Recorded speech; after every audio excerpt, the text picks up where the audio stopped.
Gracias a todos. Y quiero presentarme en primer lugar, porque yo me llamo Alicia Boto, soy investigadora del Instituto de Productos Naturales y Agrobiología del CSIC, que está situado en La Laguna.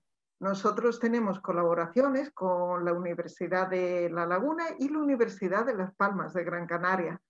Y os voy a comentar en esta charla en la que participaremos todos la investigación que estamos haciendo y la que están haciendo otros grupos para solucionar un problema muy importante, que es el de los microbios que se hacen resistentes a todos los tratamientos, incluso los tratamientos de último recurso, que son los que ponen los médicos cuando creen que el enfermo se va a morir. Vamos a verlo, pero antes que nada voy a poner una presentación, vamos a compartir la pantalla y ya veréis que vamos a participar todos.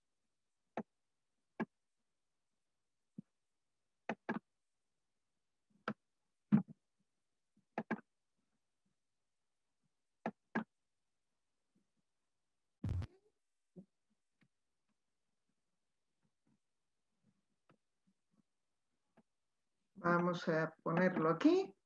Perfecto. Y empezamos con el logotipo de las miniferias de la ciencia y de la innovación en Canarias, porque son los que patrocinan todas las actividades de junio, en las que participan muchísimos centros educativos y entre ellos el vuestro. Nosotros somos también uno de los centros de investigación que está participando aquí para contar lo que estamos haciendo. Y por eso hemos dado a esta charla el título de Las bacterias contraatacan. ¿Qué quiere decir este título? Bueno, en primer lugar, quiero preguntaros si os acordáis de lo que es una bacteria. Todos estamos oyendo ahora mucho bacterias, virus, pero ¿qué es una bacteria? ¿Y qué es un virus? ¿Alguien me puede decir la diferencia? No tenéis por qué saberlo. Yo voy a hacer unas preguntas que no tenéis por qué saberlas, pero si no las sabéis, yo os las voy a contestar. Yo y mi compañera Conchi González, que es también investigadora de nuestro instituto, estamos las dos aquí para participar en esta charla. Bueno, ¿alguien quiere decir lo que cree que es una bacteria? ¿Es algo muy grande o es algo muy chiquitito?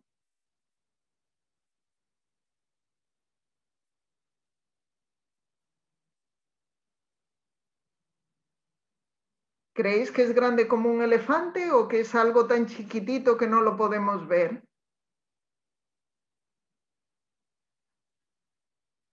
Sí. Creo que el audio no es esto.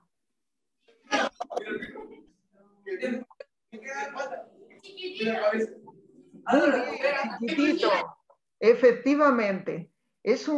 Precisamente tanto las bacterias como los virus son muy, muy pequeñitos y no los podemos ver a simple vista. Y los virus son todavía más pequeñitos que las bacterias. Entonces, ¿en qué se diferencian los virus de las bacterias? Veréis, las bacterias pueden vivir y reproducirse, es decir, multiplicarse por sí mismas, no necesitan ayuda de nadie. Pero los virus son unos seres vivos muy extraños. Para poder realmente vivir y reproducirse, necesitan antes infectar a una célula, necesitan antes infectar a otro organismo. Pueden infectar a una bacteria o pueden infectar a las células de un animal o de una persona o de una planta. Sin contar con esa ayuda, ellos mismos no pueden multiplicarse. Así que voy a haceros otra pregunta, que la primera la habéis hecho muy bien.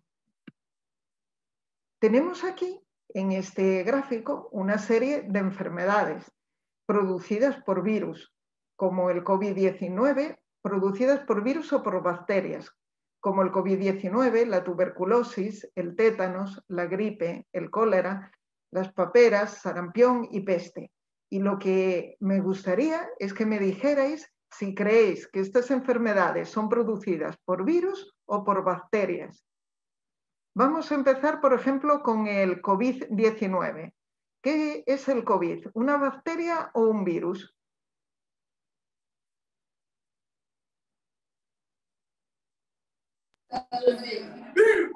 Muy bien, el COVID es un virus y la tuberculosis es causada, ¿por qué creéis? Es causada por un bacilo. ¿Es una bacteria o es un virus? ¿Qué creéis? ¿Podéis adivinar? Muy bien, por una bacteria, justamente. La tuberculosis es producida por una bacteria. El tétanos. El tétanos es la enfermedad que se produce, por ejemplo, cuando nos pinchamos con un clavo oxidado. ¿La produce un virus o la produce una bacteria? Muy requete bien, una bacteria, justo. ¿Y la gripe? ¿Qué creéis? ¿La produce un virus o una bacteria? Muy bien, un virus. Cólera. El cólera es una enfermedad que ha causado millones de muertos en toda la historia. Se produce cuando uno toma agua contaminada. Entonces, el microbio lo que hace es producir una toxina que hace que literalmente la persona se deshidrate y tenga un montón de problemas. El cólera es muy a menudo mortal, es una enfermedad mortal. ¿Creéis que la produce un microbio de tipo virus o de tipo bacteria? Estáis empollados, muy requete bien. ¿Y las paperas, que es la enfermedad en la que se nos hincha todo el cuello? ¿Creéis que es un virus o que es una bacteria?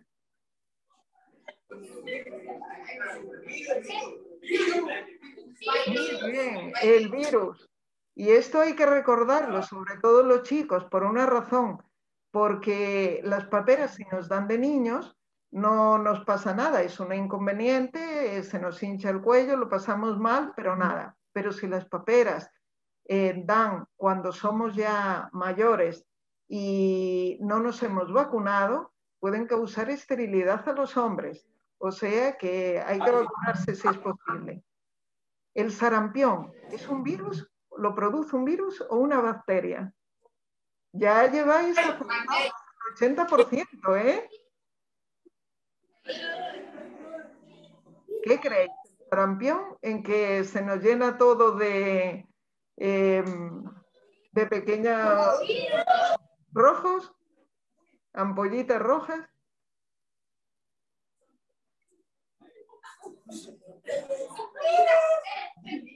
A ver, lo acabo de oír por ahí. Muy bien. La famosa enfermedad de la peste, no sé si habéis visto en las películas la peste negra. ¿Qué creéis? ¿La produce un virus o la produce una bacteria? Muy bien. De verdad que hay que daros un premio porque lo habéis hecho estupendo. Habéis acertado todas. Efectivamente, la tuberculosis, tétanos, cólera y peste las producen bacterias. En cambio, el COVID, la gripe, las paperas y el sarampión los producen virus. Y habéis acertado todas.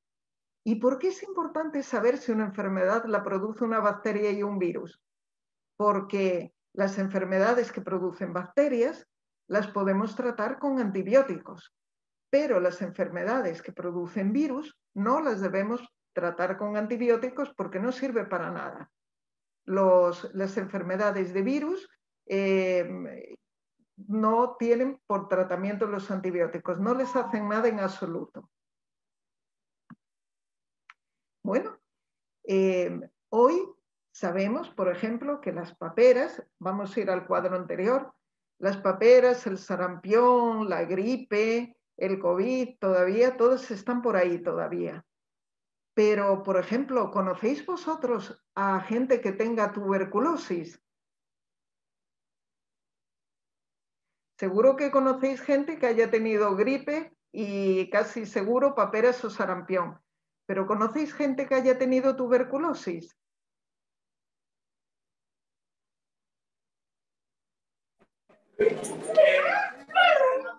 No, ¿verdad? Sí. ¿Y cólera o peste? ¿Conocéis a alguien que haya tenido cólera o peste?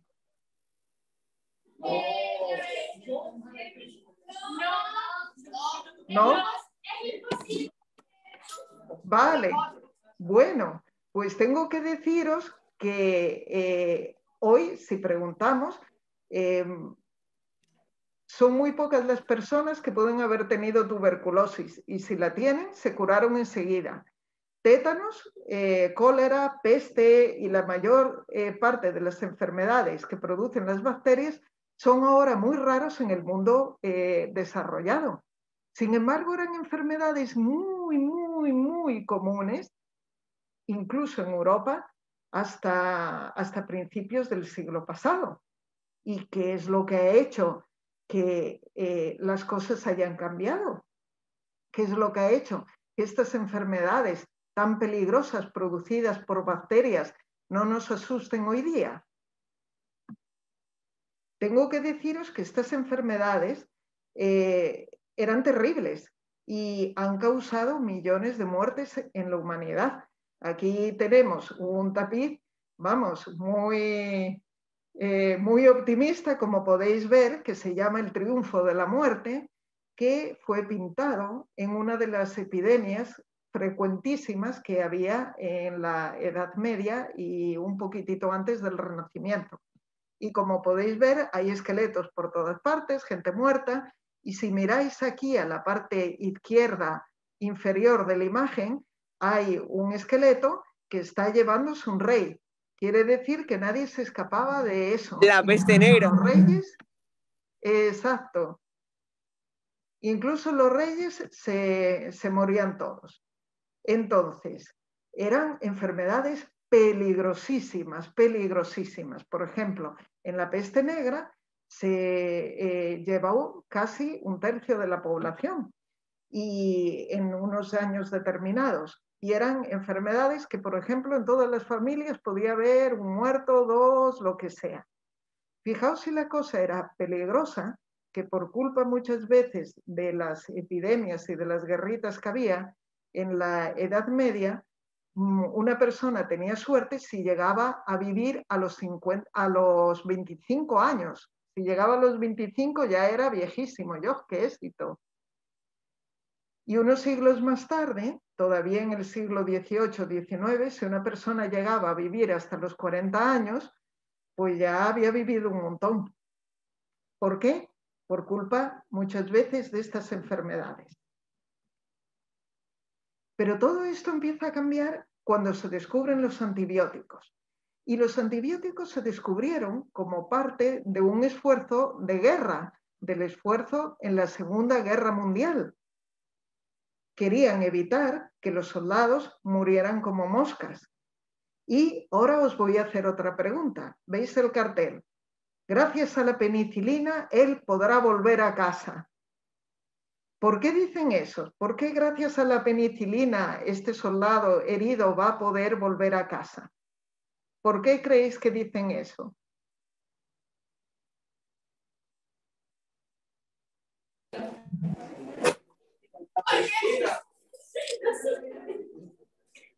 Lo estáis acertando todo, ¿eh? Sois unos campeones.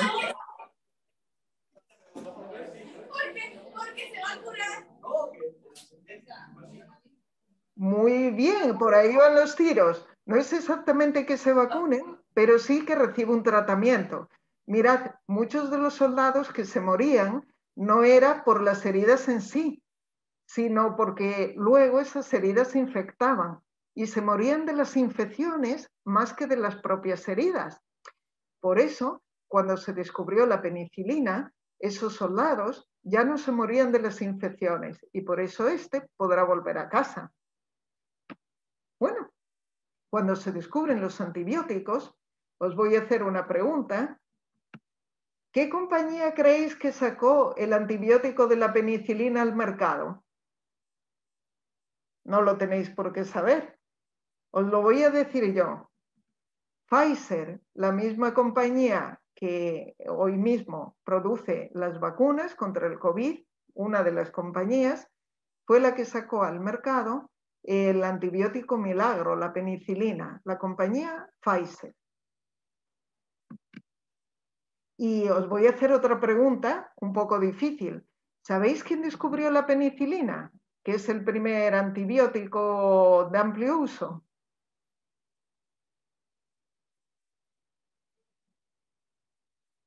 No tenéis por qué saberlo.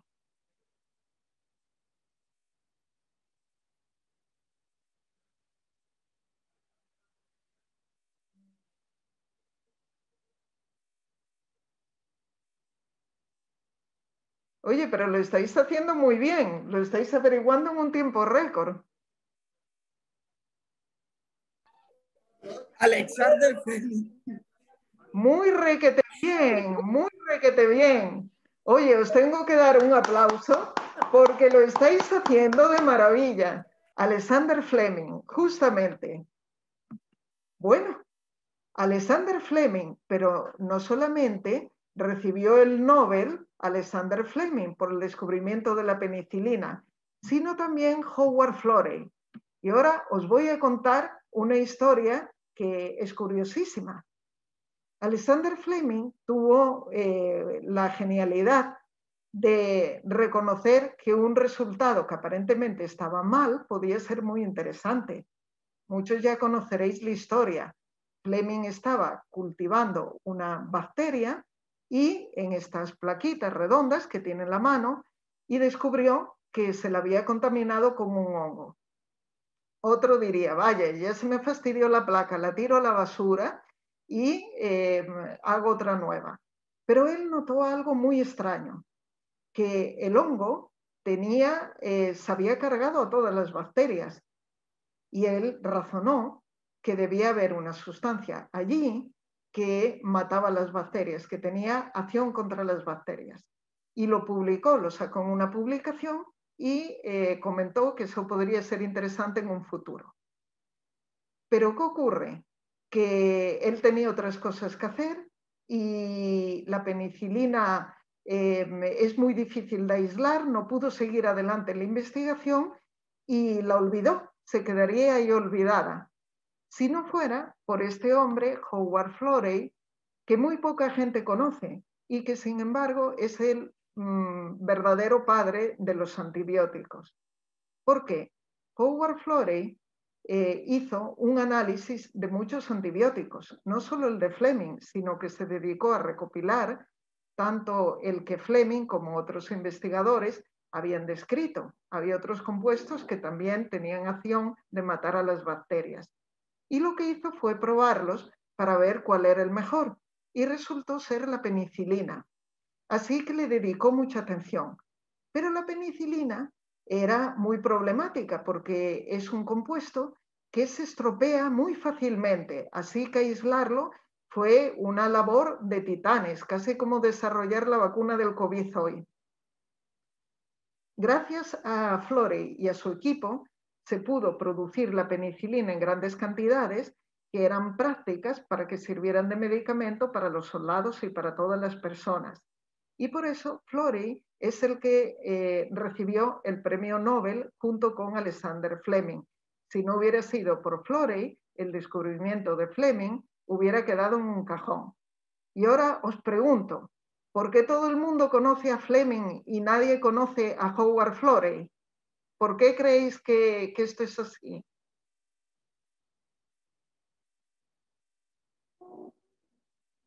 Muy bien, podéis opinar lo que queráis. Eso seguramente es una adivinanza. Esta es una pregunta muy difícil. Casi nadie lo sabe.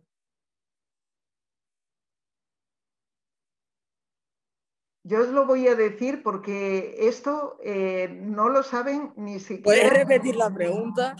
Sí. La pregunta es, todo el mundo conoce a Fleming, pero casi nadie conoce a Howard Florey. Y sin embargo, el mérito de haber desarrollado la penicilina es de Howard Florey. ¿Por qué nadie lo conoce? ¿Por qué creéis que todo el mundo conoce a Fleming, y bien merecido, y nadie conoce a Howard Florey? Creo que es porque Alexander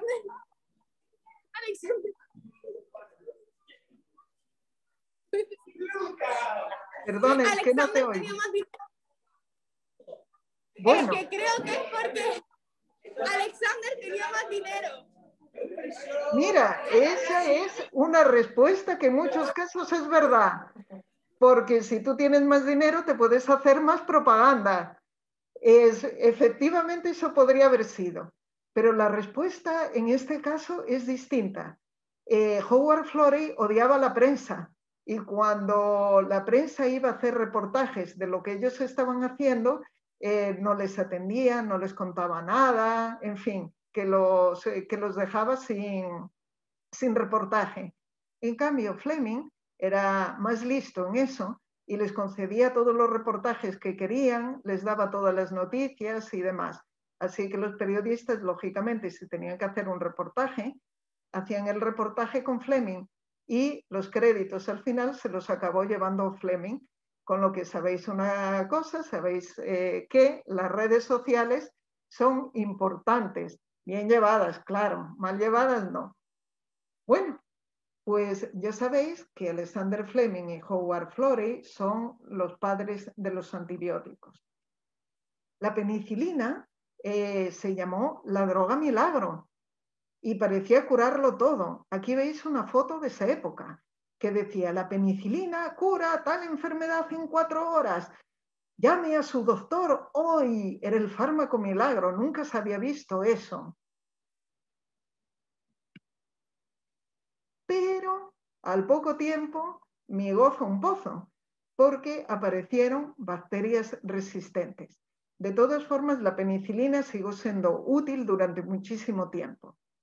Pero si veis a la parte inferior de la imagen, aquí está el primer microorganismo resistente, Staphylococcus aureus, que es un microbio que vive en nuestra piel y en muchos sitios. El Staphylococcus generalmente se porta bien, pero si nos hacemos una herida y entra dentro del tejido, entra dentro del cuerpo, y sobre todo si llega a la sangre, puede llegar a comportarse muy mal, puede cambiar de comportamiento y volverse muy peligroso.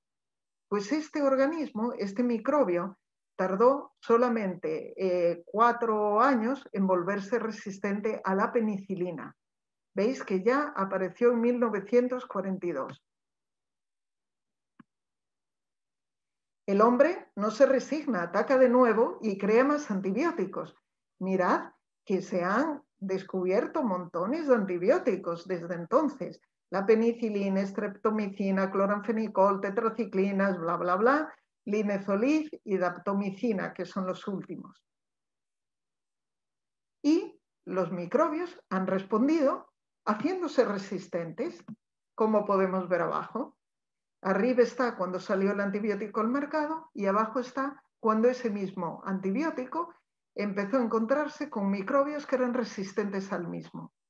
Por ejemplo, la penicilina salió un poco después de 1940 y unos pocos años más tarde ya había microbios resistentes. La vancomicina, que es este que está aquí, que salió a mitad de los años 50, duró bastante más sin resistencias. Fijaos que casi llegado a los 90 sin que hubieran aparecido resistencias. Pero lo preocupante es que los últimos antibióticos que hemos desarrollado, el linezolid y la daptomicina, fijaos, el linezolid unos añitos más tarde salió en el 2000 y para el 2002-2003 ya había microbios resistentes, y la daptomicina le ocurre lo mismo. Y es que los microbios están luchando por su vida. Así que el primero que logre adaptarse al antibiótico es el que va a vivir y es el que se va a reproducir a partir de entonces. Y este problema se ha vuelto muy peligroso muy peligroso. De hecho, la Organización Mundial de la Salud dice que que los microbios se estén volviendo resistentes a los antibióticos es el mayor problema de salud pública actual, quitando el cambio climático. Y, por ejemplo, en el año 2015-2020, en países desarrollados como el nuestro, todavía la principal causa de muerte es el cáncer, seguida de las enfermedades del corazón y las enfermedades cardiovasculares. Pero fijaos que en el año 2050 el cáncer... Sí, dime. El cáncer es muy poco y en cambio las enfermedades producidas por bacterias van a ser la mayor causa de muerte. 10 millones de muertos anuales se calcula. Dime, ¿qué pregunta querías hacerme? ¿Por qué hay cangrejo? ¿Y por qué?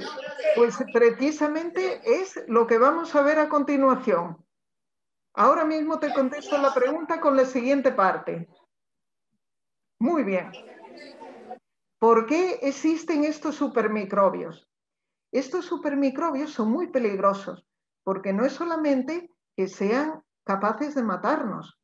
Algunos son tan peligrosos que no responden a ninguno de los tratamientos conocidos. Quiere decir que si estamos en peligro de muerte, no habrá ningún antibiótico capaz de salvarnos.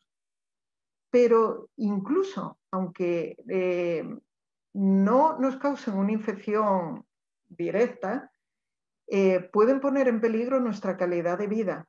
Por ejemplo, imaginad una persona que tiene que hacerse una operación, por ejemplo, para una prótesis de rodillas, de cadera o sencillamente una hernia o lo que sea. A lo mejor la operación en sí es sencilla o por lo menos está muy estudiada, no ofrece peligro.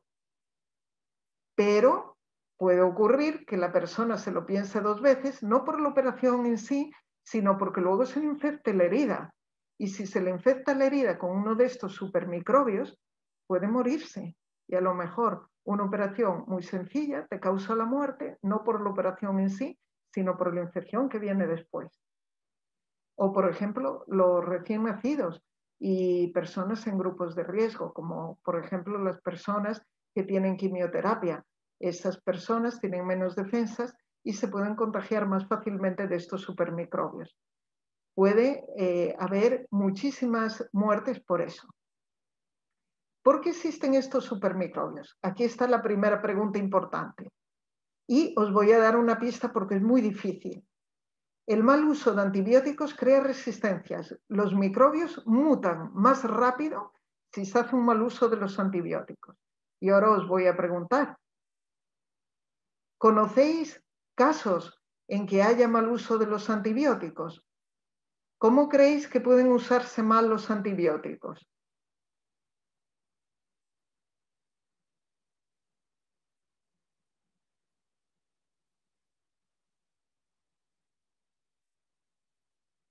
Muy bien, veo los grupos de trabajo.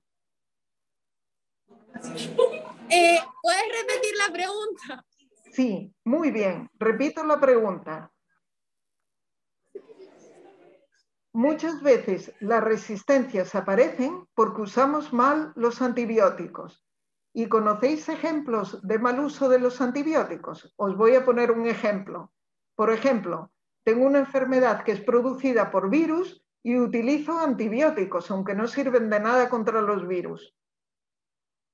Ese es un ejemplo de mal uso de antibióticos. ¿Conocéis algunos ejemplos? Esta es una pregunta muy difícil, tiene que contestarse en grupo. A lo mejor se usan mal los antibióticos porque no se usan en las especies adecuadas o se usan inadecuadas. Muy requete bien. Muchas veces nos automedicamentamos y en vez de averiguar cuál es el medicamento que viene mejor para un determinado microbio, nos tomamos todo lo que encontramos a nuestra mano. Y eso crea muchísimas resistencias. Ese es uno de los casos más importantes. Y, por ejemplo, lo encontramos mucho no solamente en el caso de la medicina, en que no seguimos las instrucciones del médico, sino que nos tomamos lo primero que encontremos a mano por ahí. Hoy en Europa eso está muy regulado, pero en muchas partes del mundo no está tan regulado y la gente se encuentra mal y inmediatamente me voy a tomar antibiótico. O incluso aquí, no me lo ha recetado el médico, pero este antibiótico me vino fabuloso la última vez que tuve a lo mejor una bronquitis. Pues me voy a tomar el mismo antibiótico, aunque esta vez puede ser que la bronquitis o lo que sea me lo cause otra cosa totalmente distinta. Ese es un ejemplo. Otro caso, en ganadería intensiva. En ganadería intensiva se utilizan muchos antibióticos, pero no tanto porque los animales estén enfermos y queramos curarlos, sino porque si se los añadimos a la comida, los animales evitamos que caigan enfermos y además se ha visto que crecen y engordan más rápido y eso es lo que se quiere.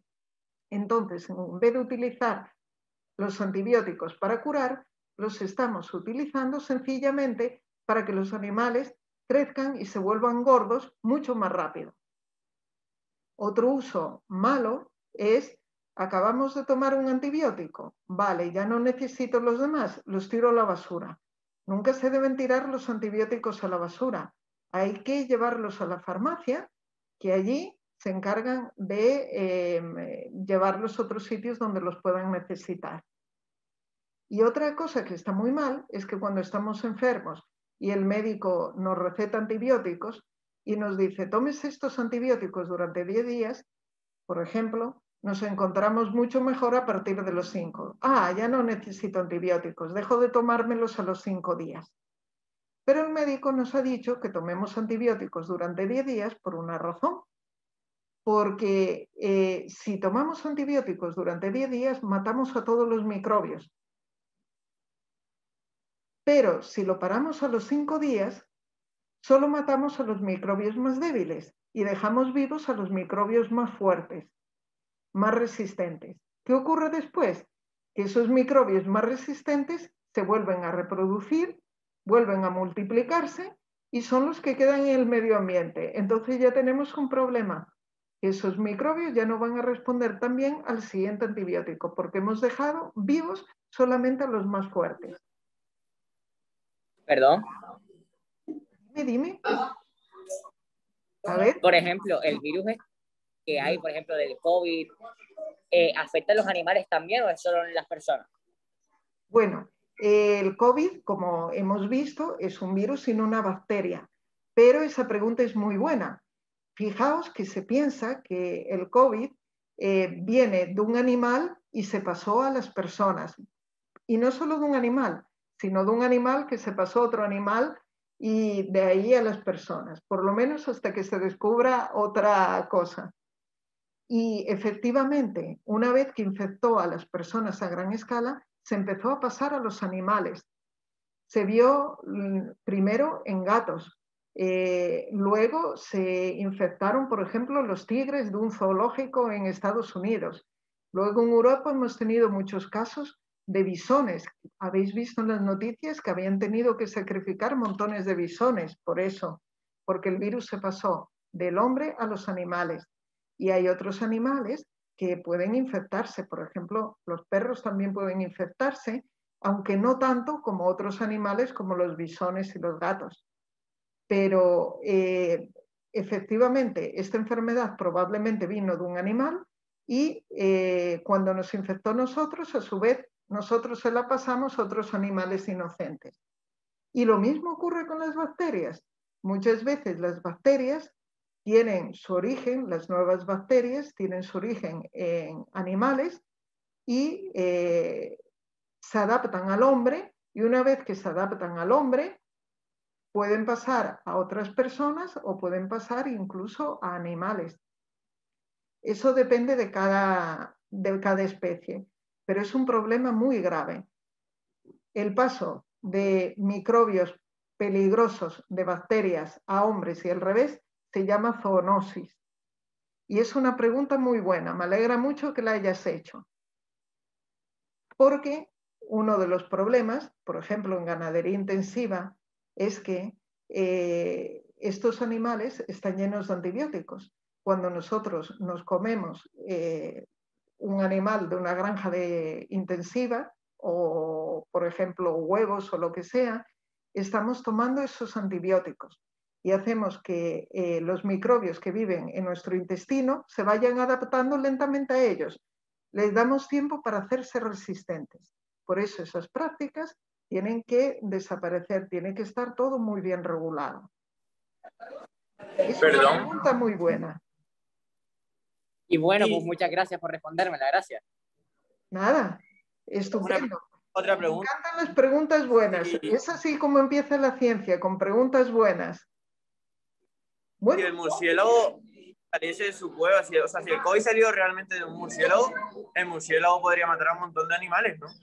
bueno, los murciélagos viven en un ambiente, vosotros sabéis que los murciélagos cuelgan de los techos y, por ejemplo, desde ahí las caquitas se caen al suelo.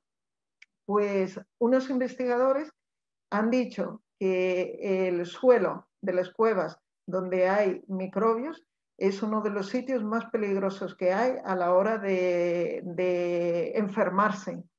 De hecho, si veis algunas películas, algunos investigadores entran en esas cuevas de murciélagos con trajes parecidos a los espaciales, a los de la película Virus y demás, porque pueden encontrarse patógenos, o sea, microbios peligrosos, muy, muy fácilmente en esos sitios.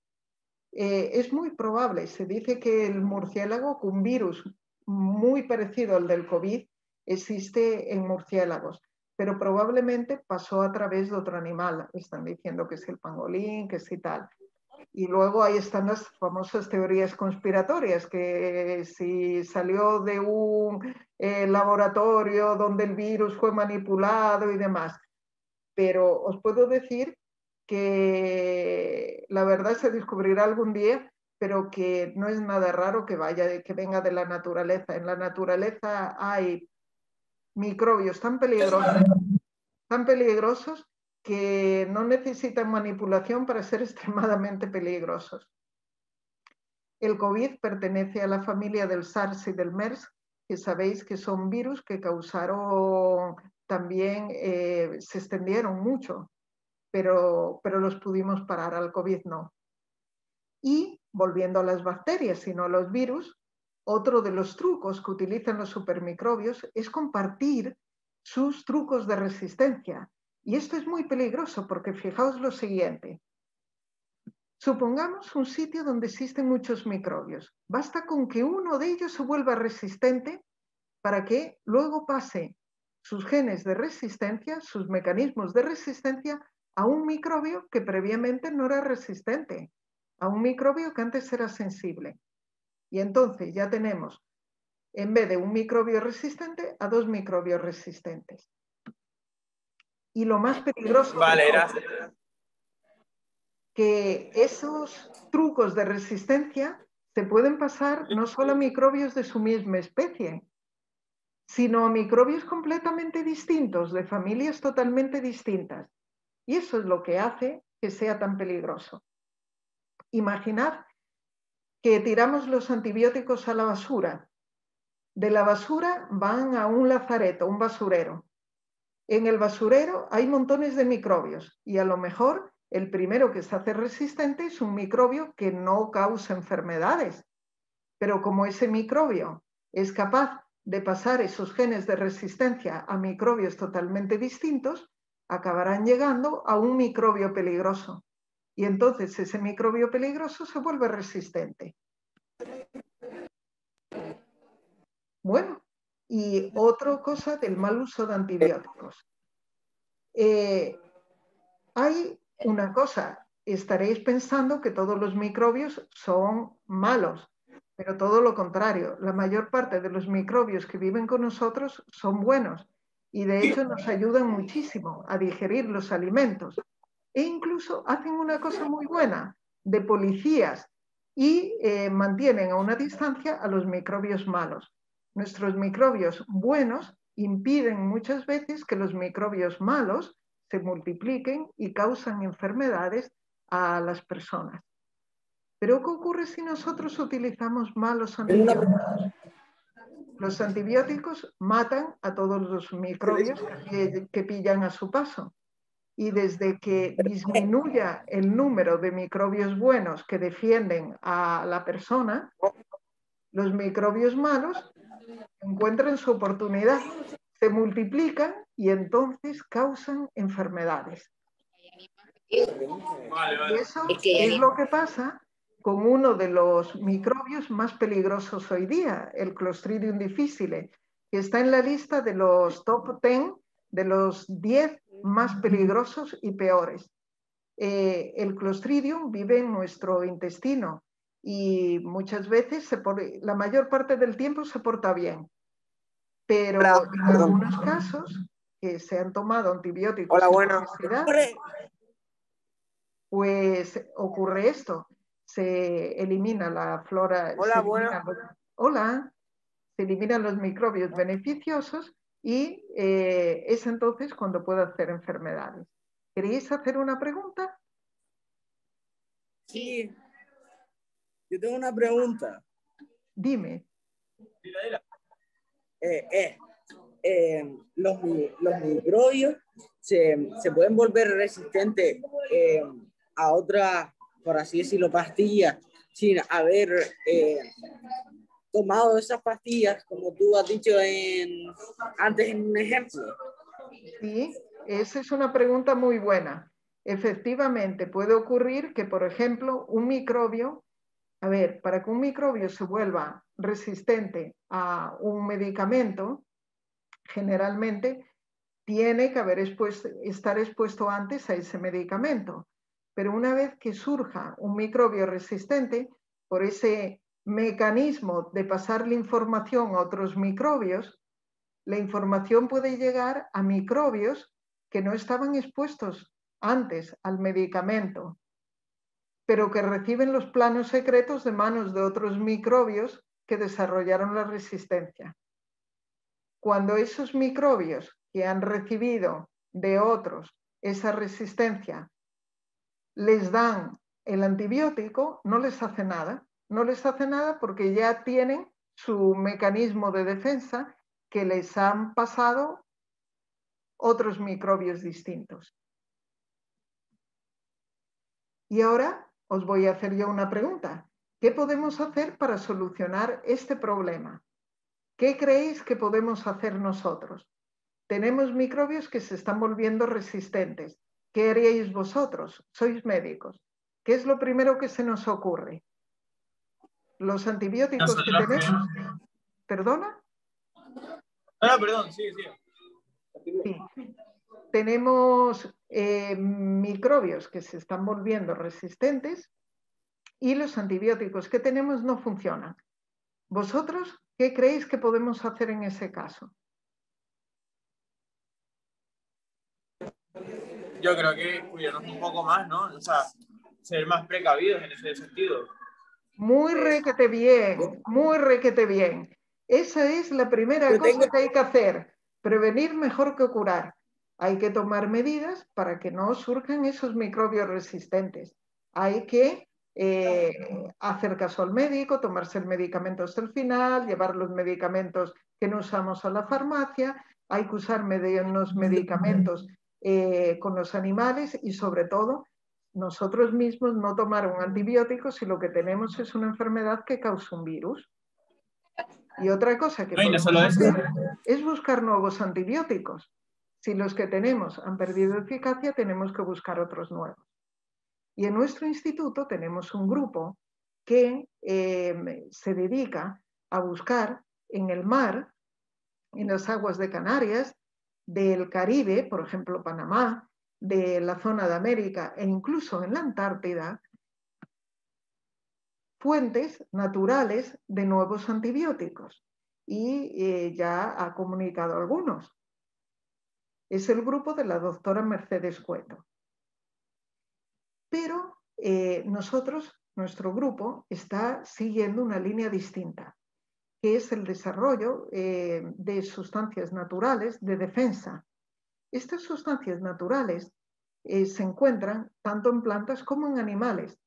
Y lo verdaderamente curioso es que las han producido durante millones de años sin que se desarrollen apenas resistencias. Por ejemplo, vosotros os habéis preguntado por qué nuestros ojos casi nunca se enferman. Están húmedos, están llenos de nutrientes para el ojo y están expuestos al exterior, es decir, están abiertos y cualquier microbio puede llegar a nuestros ojos. ¿Por qué están sanos? Es muy raro que nos dé una conjuntivitis muy fuerte. ¿Por qué están sanos? Eso es rarísimo. Pues están sanos porque tienen una de estas sustancias naturales de defensa que es muy potente y desde que detecta un microbio se lo carga. Entonces, nosotros lo que estamos haciendo es estudiar qué sustancias naturales de defensa tienen animales y plantas.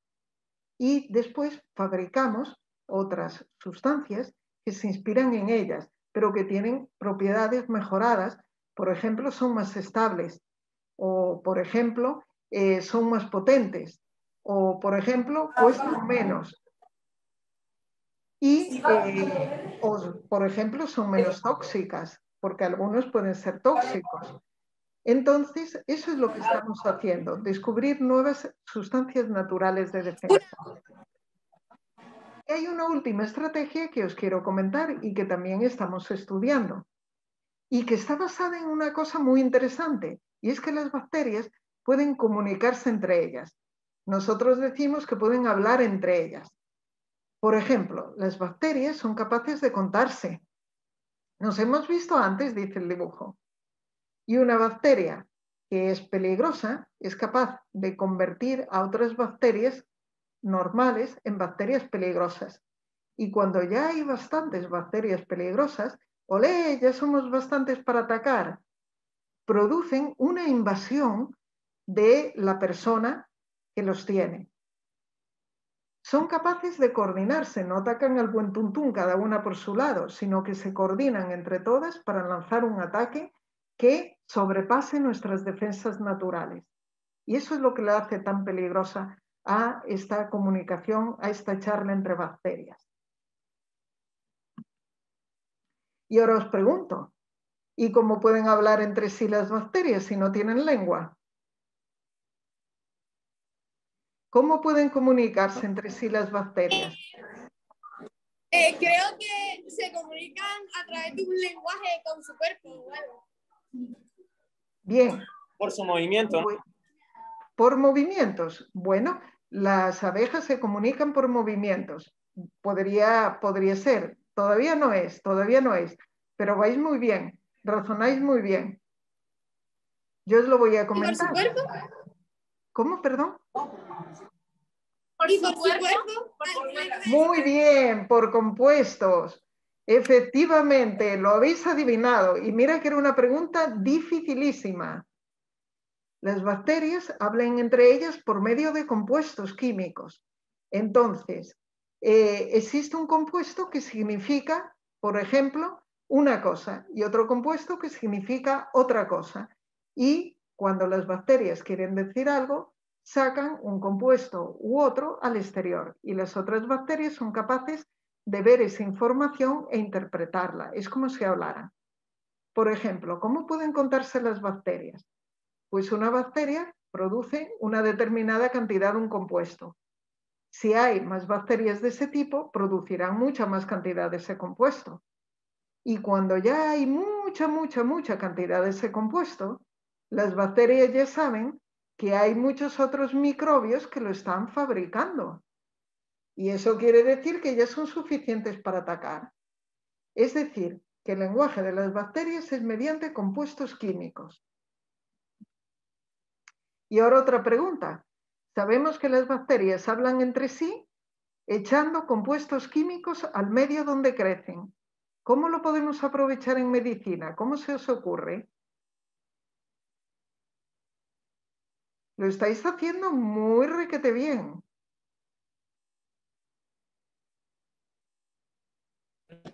¿Cómo, perdone? ¿Puede repetir? Sí. Mira, os repito porque es una pregunta muy difícil. Sabemos que las bacterias, pero vosotros servís como detectives, ¿eh? Lo estáis haciendo muy requete bien y yo estoy sorprendida. Veréis, las bacterias sabemos que hablan entre sí echando compuestos químicos al exterior. ¿Cómo podemos utilizar eso para vencerlas a ellas? ¿Creéis que podemos destruir esos compuestos? ¿Creéis que podemos hacer otra cosa para vencerlas? ¿Qué creéis que podemos hacer? Hacer diferentes ensayos. Bien, pues por ahí va la cosa. Precisamente nosotros podemos hacer distintos ensayos con distintas sustancias químicas que imiten a las otras, pero que les manden un mensaje totalmente distinto, el mensaje que nosotros queramos. Por ejemplo, en este caso, le estamos mandando una sustancia artificial, pero que les está diciendo, no vale la pena que ataquéis al huésped, no sois suficientes, no os volváis virulentas, no os volváis peligrosas, y de esta forma no las estamos matando, las estamos engañando para que no se vuelvan peligrosas. Y esa es la segunda aproximación. ¿Y por qué es interesante esto? Porque al engañarlas no se vuelven peligrosas, pero por otra parte, al no matarlas, no desarrollan ellas sus mecanismos de resistencia tan fácilmente. Cuando un microorganismo, cuando un microbio, cuando cualquier ser vivo las amenazas con matarle, buscará la forma de defenderse. Como aquí no está en peligro su vida, no se desarrolla esa resistencia tan fácil. Lo estáis haciendo muy requete bien. Entonces, en nuestro grupo fabricamos nuevas sustancias y las probamos. Y os diré que hemos descubierto nuevos antibióticos. Y aquí os voy a contar cómo hacemos muchas pruebas en muy poco tiempo. Veis una placa que tiene un montón de agujeritos que nosotros llamamos pocillos. Y parece el juego del barco de hundido y tocado. Veis que en una línea hay números, 1, 2, 3, 4, 5, 12, y en otra hay letras, A, B, C, D, F, G. Bueno, pues en la fila 1 echamos un compuesto, el compuesto 1. En la fila 2 echamos otro compuesto distinto, el compuesto 2. En la fila 3 echamos el compuesto 3. Pero ¿qué ocurre? En la fila 1, en el pocillo A hay muy poca cantidad del compuesto 1. En el B hay más cantidad.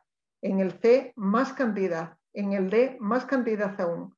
Y así hasta el último de todos, que es el que tiene la mayor cantidad posible. ¿Qué ocurre? Nosotros ponemos en esta placa un microbio y sembramos el microbio en todos los pocillos, echamos el microbio en todos los pocillos. Ponemos la placa a calentar en una estufa y el microbio en teoría tiene que crecer. Ahora sacamos la placa de la estufa y vemos, por ejemplo, que en la fila 1 ha crecido el microbio en todos los pocillos. ¿Qué quiere decir? Que el microbio no le hace nada el compuesto que hemos echado en la fila 1, que el compuesto 1 no sirve para nada. En la fila 2, en cambio, no crece el microbio en ninguno de los pocillos. ¿Qué quiere decir eso? Que el compuesto 2 es un antibiótico muy potente que mata al microbio en todos los pocillos. En la fila 3, el microbio crece en la mitad de los pocillos y en la mitad no. ¿Qué quiere decir eso? Que el compuesto 3 sí es eficaz, pero solo a partir de una determinada cantidad. ¿Y qué hacemos nosotros? Estudiamos las sustancias naturales de defensa, las aislamos, averiguamos cuáles son, luego las probamos de la forma en que hemos visto y si son buenas, si matan a los microbios, las producimos en mayor escala. ¿Para qué? Para poder hacer ensayos clínicos con animales o incluso con personas y también con plantas, porque las plantas también tienen muchas enfermedades. Y tengo que deciros una cosa muy importante. Atención, porque vosotros tenéis un nivel muy bueno y podéis acabar en las universidades o en el consejo. Aquí en Canarias se está haciendo muy buena investigación. La buena investigación no se hace solamente fuera, sino también aquí. Y esto forma parte de un proyecto que está patrocinado por el Gobierno de Canarias y por la Unión Europea. Bueno, aquí, atención, que os voy a hacer una pregunta. ¿Cómo podemos fabricar en grandes cantidades estos compuestos? Os voy a enseñar una imagen de nuestro laboratorio. Esto que parece una nevera no lo es. Veis que está lleno de luces. Y estas luces es porque en estos recipientes de vidrio, en estos Erlenmeyer, crece un microbio muy chiquitín. Este microbio chiquitín es capaz de actuar, de servir de una fábrica muy pequeñita que produce el antibiótico que nosotros queremos. Una vez lo produce, lo echa fuera al líquido que te llena aquí. ¿Y qué microbio estamos utilizando? Pues utilizamos un microalga. Y aquí viene la pregunta. ¿Sabéis lo que son las microalgas? Sí, hemos oído un par de noticias. ¿Cómo? Vuélvemelo a repetir. ¿De qué os suenan las microalgas? ¿Habéis oído la palabra microalga? Sí. Por ejemplo, ¿en qué?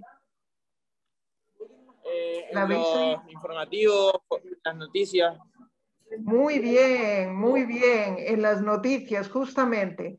Generalmente hemos oído de las microalgas porque contaminan nuestras playas. Y sin embargo, Sí. hay muchas microalgas buenas que pueden servir no para causar problemas, sino para solucionarnos problemas, que pueden servir como pequeñas fábricas. Entonces, Sí, como alimento. Y también pueden servir como alimento. Muy bien, muy bien. Entonces, cuando ya han echado el medicamento al medio donde crecen, lo que hacemos es separar el microalga, que veis aquí que está en el fondo, y el líquido donde crece. Y así, en ese líquido, tenemos el antibiótico. Y aquí veis otra imagen de nuestro laboratorio en el que están probando el antibiótico para ver si resulta eficaz contra unas determinadas bacterias. Estos problemas también existen en agricultura y aquí tenemos un proyecto muy bonito en que utilizamos drones con cámaras especiales para vigilar nuestros campos. Esto pertenece también a un proyecto europeo, pero esta vez de otro tipo, de tipo Interreg. Y lo estamos haciendo en colaboración con la Universidad de Las Palmas de Gran Canaria, donde estáis vosotros, con el Instituto de Microelectrónica Aplicada. Así que atentos, porque en Las Palmas hay investigadores de muy alto nivel, de muy gran nivel. Bueno. Perdón, señora. Sí, dime. Nos tenemos que despedir ya. Vale, pues que sepáis que estamos vigilando todo esto con drones y muchas gracias que lo habéis hecho estupendo. Pues os voy a aplaudir porque realmente lo habéis hecho maravilloso. Muy bien. Espero que podáis visitar nuestro instituto pronto y así os contamos en un taller esta historia. Sí, deja de...